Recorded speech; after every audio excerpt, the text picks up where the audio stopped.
বাংলাদেশের সংবাদ পরিবেশনাকে পাঠক সমাজে পৌঁছে দেওয়া ইংরেজি দৈনিক ডেইলি সান তার পথ চলার ১৫ বছর পূর্ণ করল। সংবাদপত্রটির ১৫তম প্রতিষ্ঠা বার্ষিকী উপলক্ষে রোববার ঢাকার বসুন্ধরা আবাসিক এলাকায় নিজস্ব কার্যালয়ে এক আনন্দঘন পরিবেশে অনুষ্ঠানের আয়োজন করা হয়।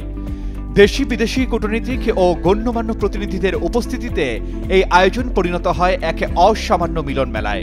I am truly honored to be part of Daily Sun of this 15-year anniversary of our newspaper. With the help with our colleagues, with our friends, diplomats, we want your guidance and blessing that improvement of Daily Sun.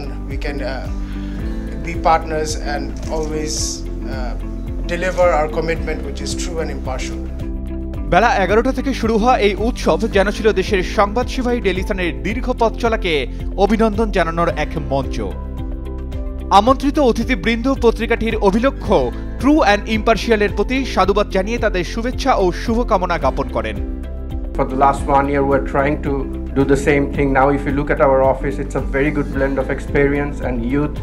So I hope this will continue, and I hope the gelling that we have between the bridge that we have created between these experienced people and the youth, this will continue, and we will go to the place that we desire to go.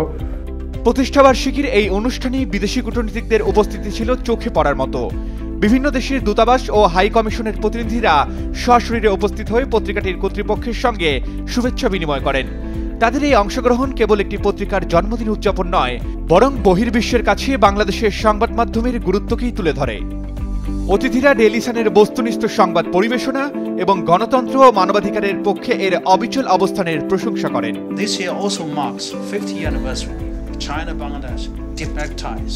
So I see the connection between Daily Sun and China-Bangladesh relations. But it is vividly demonstrate the role played by Daily Sun in promoting China-Bangladesh cooperation. So I say Daily Sun is one of the most strongest voice in advocate good cooperation between China and Bangladesh.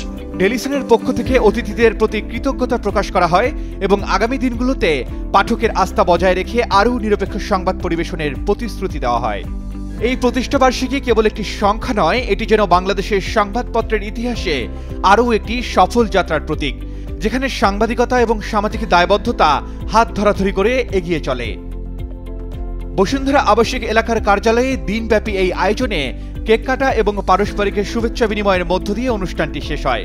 হাজারো শুভাকাঙ্ক্ষীর প্রত্যাশা Daily Sun আগামীতেও সত্য নিরপেক্ষতার আদর্শকে সমুন্নত রেখে পাঠকের হৃদয়ে আরও সুদূর প্রসারে স্থান করে নেবে। Arman Ali, Daily Sun.